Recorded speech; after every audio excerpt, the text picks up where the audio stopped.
Bismillahirrahmanirrahim. Assalamualaikum warahmatullahi wabarakatuh. Para sahabat-sahabatku semua sekalian, para sedulurku, semoga selalu senantiasa dalam lindungan Allah Subhanahu wa taala. Semoga diberikan kesehatan, semoga diberikan kelimpahan rezeki, semoga selalu senantiasa dalam lindungan Allah Sang Raja Manusia. Amin ya Allah ya Rabbal Alamin. Para sahabat-sahabatku, jika berkenan dimohon untuk klik subscribe di bawah ini. Terima kasih banyak para sahabat-sahabatku, terima kasih banyak para sedulurku telah mensupport dan mendukung perkembangan channel saya. Semoga Allah Subhanahu wa taala memberikan keberkahan-keberkahan dan kebaikan-kebaikan untuk para sedulurku dan para sahabat-sahabatku semua sekalian. Amin ya Allah ya Rabbal Alamin. Bismillahirrahmanirrahim.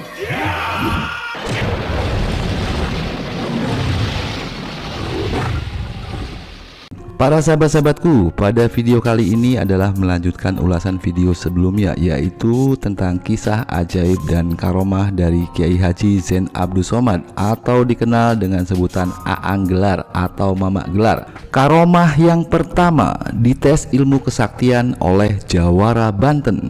Kisah ini dikisahkan oleh Kiai Haji Abdus Salam bahwa sekitar pada tahun 1980 ada seorang jawara dan tokoh sakti mandraguna yang terkemuka dari daerah Banten yang bernama Haji Mahmud. Ia suka mendatangi orang-orang yang dianggap sakti dalam rangka mengetes ilmu kesaktiannya. Namun dari sekian banyak orang sakti yang ia temui dan ia hadapi, tidak ada satupun yang berhasil mengalahkannya. Hingga pada suatu hari Haji Mahmud mendengar kabar bahwa ada seorang kiai sakti yang mumpuni dari daerah Cianjur yang bernama Mamak Gelar. Maka Haji Mahmud segera tertarik untuk mengetes ilmu kesaktian yang dimiliki oleh kiai tersebut. Kemudian tanpa berpikir panjang, ia lalu segera datang menuju alamat yang dimaksud, yaitu ke pesantren Gelar di daerah Cianjur, Jawa Barat. Akhirnya sang jawara atau Pak Haji Mahmud ini sudah sampai ke pesantren Gelar di daerah Cianjur. Kemudian pada saat Pak Haji Mahmud sedang berjalan memasuki area pesantren, sambil ia terlihat kebingungan karena ia baru pertama kali masuk ke pesantren tersebut. Dan pada saat itu Mamak Gelar sedang mengajar para santri-santrinya di masjid. Namun anehnya Mamak Gelar sudah mengetahui kedatangan tamunya ini. Bahkan beliau bukan hanya tahu ada tamu yang datang, tetapi beliau juga mengetahui nama tamu yang datang tersebut. Kemudian dari dalam masjid Mamak Gelar lalu berkata, "Sini Pak Haji Mahmud, saya di sini di dalam masjid." Mendengar ucapan tersebut, maka membuat sang jawara Banten yaitu Pak Haji Mahmud ini merasa terkejut, dan ia kemudian menyadari bahwa orang yang akan ia hadapi sekarang ini bukanlah orang sembarangan. Kemudian Pak Haji Mahmud segera mendekat dan Mamak Gelar menerima tamunya dengan baik, lalu diajaknya ke tempat ruangan tamu. Kemudian Mamak Gelar menyuguhkan hidangan kepada tamunya ini berupa buah mangga, namun tidak ada pisaunya. Dalam hatinya Pak Haji Mahmud kemudian bertanya, "Ini Mamak Gelar menyuguhkan buah mangga, kok tidak sama pisaunya? Gimana saya bisa mengupas buah mangga ini?" Namun ternyata ucapan di dalam hati Pak Haji Mahmud itu mampu didengar dengan baik oleh Mamak Gelar. Dan sambil tersenyum kemudian Mamak Gelar lalu menjawab, "Pak Haji Mahmud, itu kan pisaunya ada di belakangmu." Hal ini tentunya membuat Pak Haji Mahmud merasa sangat kaget, karena dari mana Mamak Gelar bisa mengetahui kalau ia membawa pisau pusaka yang diselipkan di belakang pakaiannya. Kemudian Pak Haji Mahmud mengeluarkan pisau pusakanya sembari ia berkata, "Rupanya Mamak Gelar sudah tahu kalau saya membawa pisau pusaka ini.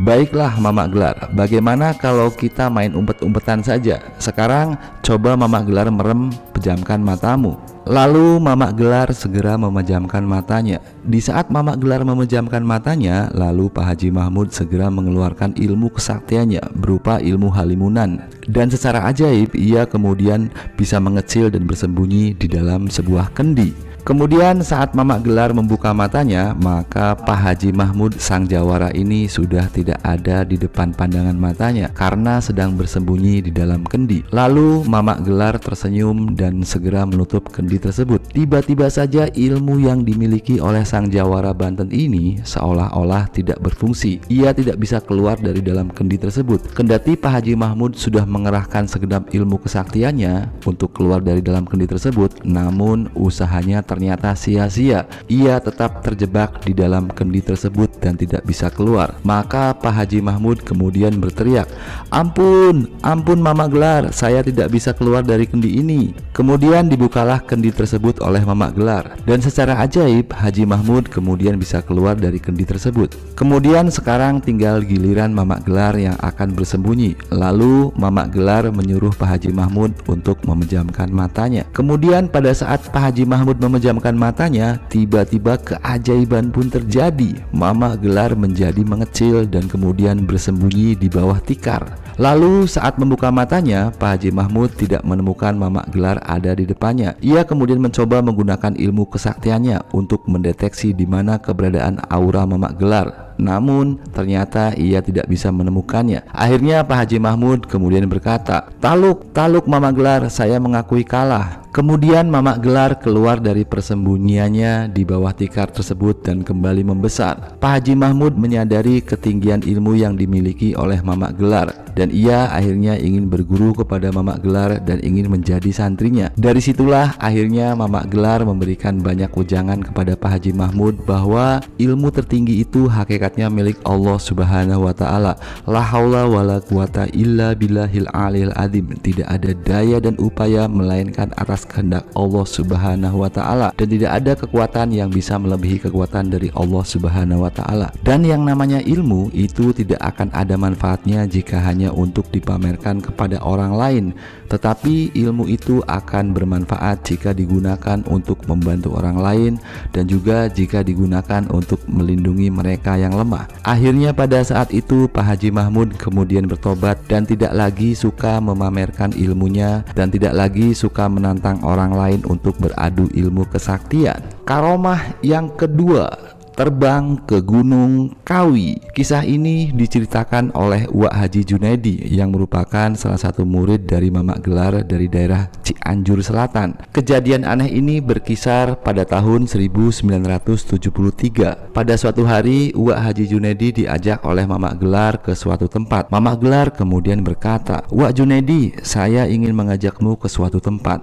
Sekarang engkau pegang sorban Mama, lalu pejamkanlah matamu." Kemudian Uwak Haji Junaidi memegang sorban Mama Gelar dan kemudian memejamkan matanya. Tiba-tiba saja keajaiban pun terjadi. Yang dirasakan oleh Uwak Haji Junaidi pada saat itu adalah tubuhnya terasa naik ke atas dan angin begitu kencang menerpa wajahnya. Namun Uwak Haji Junaidi pada saat itu tidak berani untuk membuka matanya sebelum diperintahkan oleh Mama Gelar. Sambil terus memejamkan matanya, tubuhnya terasa melayang-layang terbang di angkasa. Beberapa saat kemudian angin yang kencang itu pun kemudian terhenti. Lalu terdengarlah suara Mama Gelar yang menyuruh Uwak Haji Junaidi untuk membuka matanya. "Sekarang bukalah matamu." Uwak Haji Junaidi kemudian segera membuka matanya dan betapa kaget dirinya karena pada saat itu ia sudah berada di tempat yang lain, bukan tempat yang awal waktu ia memejamkan mata. Terlihatlah banyak pepohonan dan sepertinya tempat itu adalah di area pegunungan. Lalu Mama Gelar kemudian bertanya kepada Uwak Haji Junaidi, "Tahu nggak sekarang kita berada di mana?" Lalu sembari kebingungan, Uwak Haji Junaidi kemudian menjawab, "Tidak tahu Mak, tempat ini terlihat begitu asing. Saya belum pernah ke tempat ini. Memang kita sekarang berada di mana Mak?" tanya Uwak Haji Junaidi. Lalu Mama Gelar kemudian menjawab, "Kita sekarang berada di puncak Gunung Ciremai, tempat makbarohnya Putra Dalem Cikedung." Belum juga merasa reda Uwak Haji Junaidi dari rasa keheranannya, kemudian Mama Gelar berkata lagi, "Hayo kita ziarah dulu." Lalu mereka berdua kemudian berziarah ke makbaroh tersebut. Setelah selesai berziarah, kemudian Mama Gelar berkata lagi, "Wak, sekarang pegang lagi sorban Mama, lalu pejamkanlah matamu." Tanpa banyak bertanya, kemudian Uwak Haji Junaidi segera memegang sorban Mama Gelar, lalu ia kemudian memejamkan matanya. Tiba-tiba saja ia merasakan tubuhnya melayang-layang ke angkasa dan hembusan angin yang begitu kencang menerpa wajahnya. Uwak Haji Junaidi merasa tubuhnya melayang-layang di udara menuju ke suatu tempat. Sesampainya di tempat tersebut, angin kencang yang ia rasakan tadi sudah menghilang. Lalu terdengarlah suara Mama Gelar, "Wak, sekarang bukalah matamu." Uwak Haji Junaidi kemudian membuka matanya dan tampaklah pemandangan yang membuatnya terpana. Ia sekarang sudah berada di tempat yang lain, bukan tempat yang awal tadi ia memejamkan matanya. Tempat itu berada di area pegunungan karena terlihat dari banyak pepohonan yang begitu lebat dan juga dataran yang tinggi. Lalu Mamak Gelar kemudian bertanya lagi, "Wak, tahu nggak sekarang kita berada di mana?" Sambil melihat ke kanan dan ke kiri sembari merasa keheranan, kemudian Wak Haji Junedi lalu menjawab, "Saya tidak tahu, Mak. Tempat ini asing bagi saya karena saya belum pernah ke tempat ini sebelumnya." Kemudian Mamak Gelar berkata lagi, "Ini adalah tempat yang merusak akidah umat Islam. Mereka yang ingin jalan pintas, ingin cepat kaya raya secara mendadak datang ke tempat ini dengan cara yang musyrik. Ini adalah tempat pemujaan Gunung Kawi." Kemudian Mamak Gelar berkata lagi, "Yuk kita hancurkan tempat pemujaan ini." Kemudian Mamak Gelar dan Wak Haji Junedi merusak dan menghancurkan tempat pemujaan di Gunung Kawi tersebut. Setelah tempat bangunan tersebut sudah teracak-acak, kemudian Mamak Gelar berkata lagi, "Mulai sekarang tempat pemujaan ini tidak seistimewa dulu lagi karena tidak semua orang yang meminta ke tempat ini bisa terkabul." Mungkin ucapan yang dimaksud oleh Mamak Gelar ini adalah beliau sudah menutup aura tempat pesugihan tersebut, sehingga bagi orang yang datang dan memuja ke tempat tersebut sudah tidak lagi manjur seperti dulu lagi. Setelah itu kemudian Mamak Gelar berkata lagi, "Wak, hayu sekarang kita berangkat lagi." "Kita mau kemana lagi, Mak?" tanya Wak Haji Junedi. "Kita pulang saja, kita ngejar sholat subuh berjamaah di Masjid Tambak Baya Cianjur," jawab Mamak Gelar. Kemudian seperti biasa Mamak Gelar kemudian menyuruh Wak Haji Junedi memegang sorbannya dan memejamkan matanya. Beberapa saat kemudian Wak Haji Junedi merasakan melayang di udara dan sampailah mereka di Masjid Tambak Baya Cianjur sebelum waktu sholat subuh. Subhanallah, luar biasa. Dengan karomah yang dimiliki oleh Mamak Gelar, ternyata mampu terbang berpindah dari satu tempat ke tempat yang lainnya dengan begitu cepat. Karomah yang ketiga, bertemu dengan Mamak Gelar di Tanah Suci Mekah.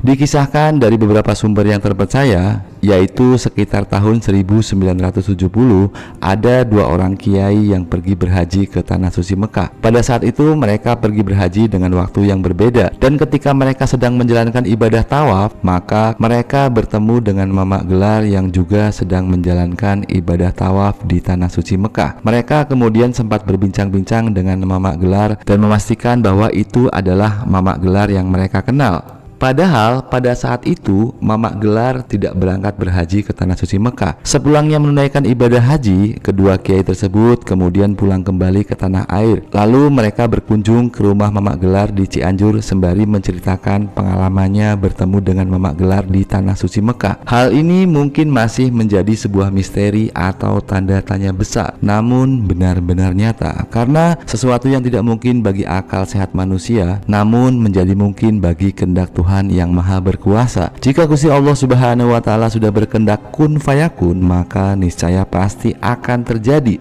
sekalipun itu adalah hal yang mustahil namun benar-benar nyata. Karomah yang keempat, keajaiban Mamak Gelar dan Aang Nuh Gentur memunculkan ikan dari dalam balong. Mamak Gelar dan Aang Nuh Gentur adalah ulama dari Cianjur, Jawa Barat yang sangat masyhur dan dikenal memiliki banyak sekali karomah. Dikisahkan pada suatu hari Mamak Gelar hendak mengadakan acara di Pondok Pesantren Gelar di daerah Cianjur, Jawa Barat. Beliau kemudian mengundang banyak kiai dan juga tidak lupa beliau mengundang Aang Nuh Gentur untuk hadir di acara tersebut. Maka pada hari yang sudah ditentukan, acara tersebut kemudian dihadiri oleh banyak orang yang terdiri dari banyak kiai dan ulama terkemuka. Maka datanglah Aang Nuh Gentur ke pesantren Gelar Cianjur. Pada saat itu Aang Nuh Gentur kemudian memukulkan tangannya ke balong dan tiba-tiba saja keajaiban pun terjadi. Banyak ikan-ikan yang berada dari dalam balong tersebut yang tiba-tiba saja muncul ke permukaan kemudian langsung naik ke daratan. Melihat hal tersebut, kemudian Mamak Gelar tersenyum dan beliau juga tidak mau kalah. Mamak Gelar lalu memukulkan tangannya ke balong tersebut dan tiba-tiba saja keajaiban pun terjadi. Banyak ikan-ikan yang berada dari dalam balong tersebut yang kemudian muncul ke permukaan lalu naik ke daratan. Bahkan yang lebih anehnya lagi, ikan-ikan tersebut sudah matang dan sudah menjadi pepes ikan. Kemudian Mamak Gelar berkata sembari bercanda, "Itulah bedanya orang yang merokok dan orang yang tidak merokok. Kalau Mamak Nuh mah merokok, jadi ikannya muncul belum matang. Kalau mamak gelar mah tidak merokok, jadi ikannya muncul sudah matang dan sudah dipepes.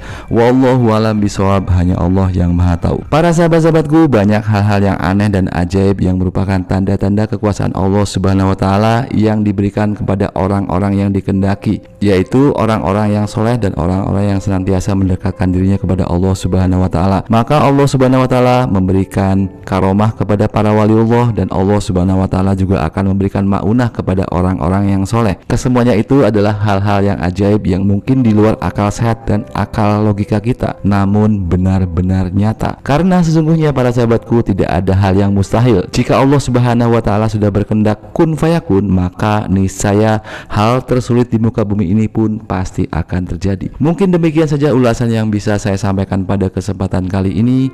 Akhirul kata, wabillahi taufik wal hidayah. Wassalamualaikum warahmatullahi wabarakatuh.